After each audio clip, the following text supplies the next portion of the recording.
Arknights Endfield's designs are surprisingly lewd, yet maintain an elegant amount of class. It's this strange, perfectly balanced middle ground between fan service and censorship. I call it classy lewdness, part 35,352. In Enfield, when you obtain multiple copies of a character, you unlock their potentials. At potential 1, 3, and 5, you get to see artwork of characters created by the community that the developers decided to use in the game. Let's explore the most classy lewd designs and artwork in Arknights Endfield. Now I know what you're thinking. Vibe, isn't this the same video 18 million times in a row? No, stop saying that. This one's actually different. The only thing that's the same is the intro and the naming convention. I use the same naming convention because it designates this video as a meme video to the YouTube algorithm. I've tried to call this series Arknights Endfield's designs are surprisingly classy, and that always crushes viewership, because then YouTube misinterprets it as an analytical video, which we don't want to do. This is Arknights Lewdfield. Ember, dear God Almighty. This character has the greatest potential snapshots in the game. Ember already holds the title of the most lewd character, period. If you're looking for a character who's both classy and lewd, you won't find it here. Everyone already knows that Ember's frontal situation shows two enormous bazookas with their own gravitational pull. And you would think that's lewd enough. That's understandable, but you're wrong. Not for this artist. For some unknown reason, her first snapshot also shows a handful of side chest. In fact, every snapshot shows a lot of side chest. The first, third, and fifth, it's not even necessary. Imagine a character designer said to you, make her chest transparent so that the viewer can use some of their imagination. And then each artist said, okay, sure, but how about no, I'll imagine it for you. And the developers approved it anyway. Absolutely shameless. If you thought she was showing enough chest, you were wrong, because she can always show more. I can think of two massive unfortunate reasons that her artwork turned out this way. It's a real shame that her voluminous clappers didn't make it into the artwork.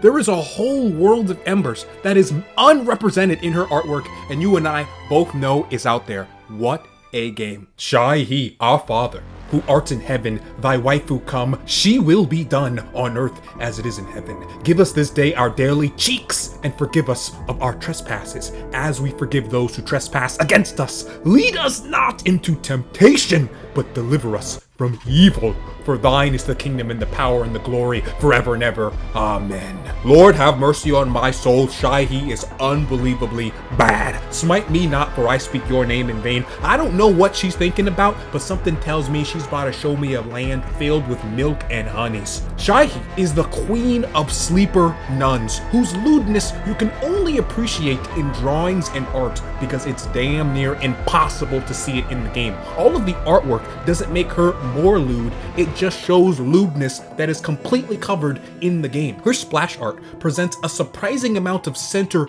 chest, more than you would expect from a nun. To see the same amount in game, you have to go to great lengths to see God's greatest gifts to humanity. This is the face of disgust and disappointment to the outright blasphemy that is coming out of my mouth right now. I am God's weakest soldier, and Shahi is about to purge me from this earth. Her second snapshot is really creative and cool. For once, it's actually not focused on lewdness, which is refreshing in a world bombarded by goon. This one seriously gives final boss energy. When you die and arrive at the gates of heaven, this is the final boss you have to beat. Don't goon, challenge impossible. Last Wright. This character is the final boss of Goon, a designer's dream, Schrodinger's Gooner. This is because Last Wright is both simultaneously fully clothed and fully naked depending on who's drawing her. On the one hand, Last Wright's top part is completely covered in her splash art and in certain artwork. And yet, on the other hand, her outfit in-game is fully transparent, showing a shocking amount of skin. Jesus Christ, this is criminal. Her snapshot 3 should legitimately be illegal. This one is deceptively,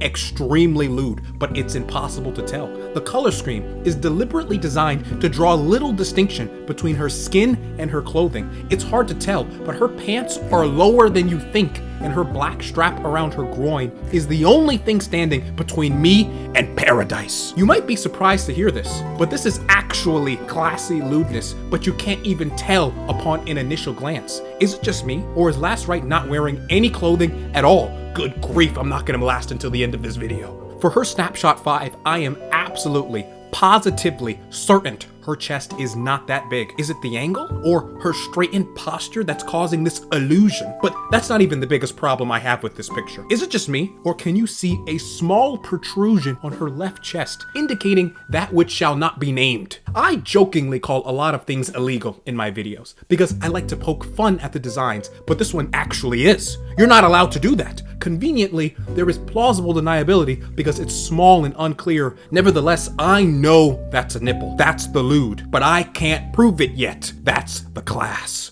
Yvonne, Lord have mercy on my soul. It should come as no surprise that this character's snapshots are crazy. Not only does her first snapshot showcase her enormous twin peaks, we can see her plush caboose and a nice shot of her armpits and midriff. This character was designed to be the queen of gooners. How can anyone be so shameless? Here's what's so shocking about Yvonne. Her core is not strong enough to support her body because of how large her tail is. Technically, she should be falling back every time she walks. Fortunately, she has some insane counterbalances. Good grief. Her snapshot 3 should not be in the game. This is actually criminal. She is aggressively blushing. I don't even know what that means, yet it perfectly describes this picture. Why is she blushing? What developer approved this picture? I don't know what she's smiling about, but something tells me she's about to show me a world of wonder. Snapshot 5 is undoubtedly the most unbelievable, ridiculous, and unashamed display of lewdness I have ever seen. It is the only one showcasing a frontal view of her pants, presenting a specific line that should legitimately be censored. I'm dead serious. Am I allowed to show this on YouTube? Absolutely shameless. Additionally, she's blushing some more and showcasing a moe fang a little more than usual. No artwork in this game is worth thousands of dollars to obtain. You're crazy. Or are you? Penguinistrator. These aren't particularly lewd, but who doesn't love our resident penguin? Thus, I will look at them anyway. These are actually insanely fascinating because they show a part of the MC that is otherwise difficult to see, in particular her eyes, which are fully covered in the game, but completely open to the public in these artworks. Now, does anyone care about what the MC's eyes look like? Come on. Well, I refer to the quote said by Bane. No one cared who I was till I put on the mask. Which perfectly describes what's going on here. No one cares what the MC's eyes look like until you can't see them. And then once you do, you realize they're beautiful. Everything about her is just so cute. Male Endmin. Has there ever been a gacha game whose male MC receives so much less coverage than the female? No one talks about this guy. Penguin this, penguin that. When are we gonna talk about this guy? Typically in gachas, you talk about the male because they are the ones collecting all of the waifus. Compared to other AAA gacha titles, male Endmin is outclassed and outmanned in all discourse between him and the female. His potential artwork is fine. It doesn't blow me away, but it's not bad enough to warrant the absolute silence that we are experiencing. If your favorite character is male Endmin, you are a dying breed. I am sorry for your loss. Avywenna, this character is dangerously seductive. Unapologetically so. If Avywenna isn't actively trying to show you her cheeks or winking at you at all times, she's depressed. Cheer her up, she's having a bad day. Her entire personality is being a seductive bunny girl, and her potential artwork loves driving that point home. I think Avywenna has a severe blinking disability because there is no other explanation for why she winks at me so much. You think it's a twitch because this is unbelievable. Avywenna is the type of girl to wink at you, seductively smirk, and then say, "Is that a phone in your pants? Or are you just happy to see me?" Her entire appeal doesn't even come from her outfit. It comes from her presence, and it proves that in Enfield, classiness isn't about how much you remove, it's about how confidently you keep it on. And that creates a hilarious inversion in this game's design philosophy. The characters coded as seductive are often the most covered up and layered. Meanwhile, the ultra-serious, lore-heavy, don't mess with me types are the ones walking around with ventilation built directly into their outfits. I'm talking about you, Ember. Jesus Christ, where are your clothes? Snowshine. No matter how many times I see this character's outfit, it doesn't make any sense to me. And her snapshots only increase my confusion,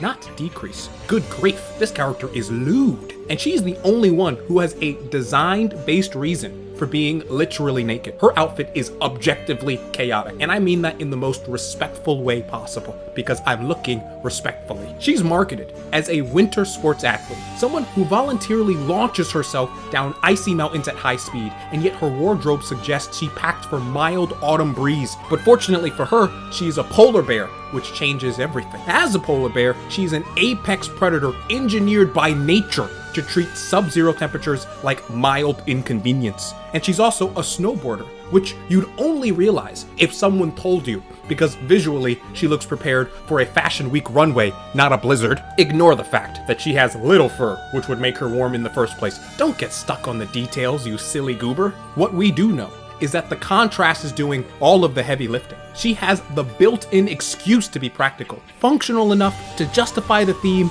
bold enough to make you look twice. It's absurd, it's clever, and it absolutely knows what it's doing. And Snowshine's artwork drives this point home perfectly. It is a pleasure to see. Estella, mark my words, if this character was a 5-star and not a 4-star, she would be way more popular. Her artwork really builds on her Russian wolf-like tundra aesthetic. In fact, out of all the characters in the game, Estella looks the most normal, almost as though you can pick her right out of the game and drop her anywhere in mainland Russia and she'd fit right in, you wouldn't even notice. She's basically just a person who woke up and decided to cosplay her own species. What surprises me the most is that some of Estella's drawings makes me feel some type of way, if you know what I'm saying. Her Snapshot 5 hits different, and for the first time ever, I don't even know what it is. There is nothing particularly lewd about this image, and yet something is happening in my pants regardless. This is lewdness that can't even be seen, but instead it is felt. That is the definition of class. After running through all of these characters, the bigger picture becomes obvious. Enfield isn't succeeding because it's pushing everything to the extreme,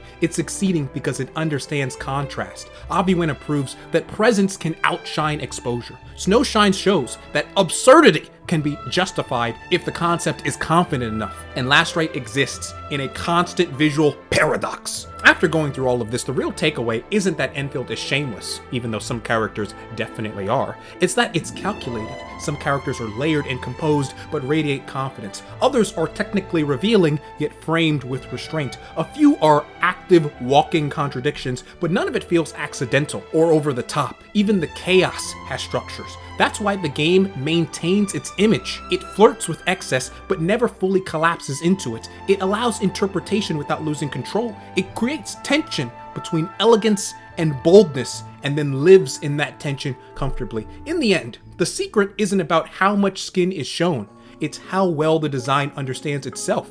This isn't a game that relies on removing more fabric, it relies on adding it. Enfield doesn't win because it's the most explicit. It wins because it understands tension comes from what's implicit. Its standout designs never overwhelm, they tease, they provoke, and invite imagination, all while staying controlled. That careful calibration is why many of these characters aren't just appealing, they're masterclass examples of classy, perfectly measured lewdness.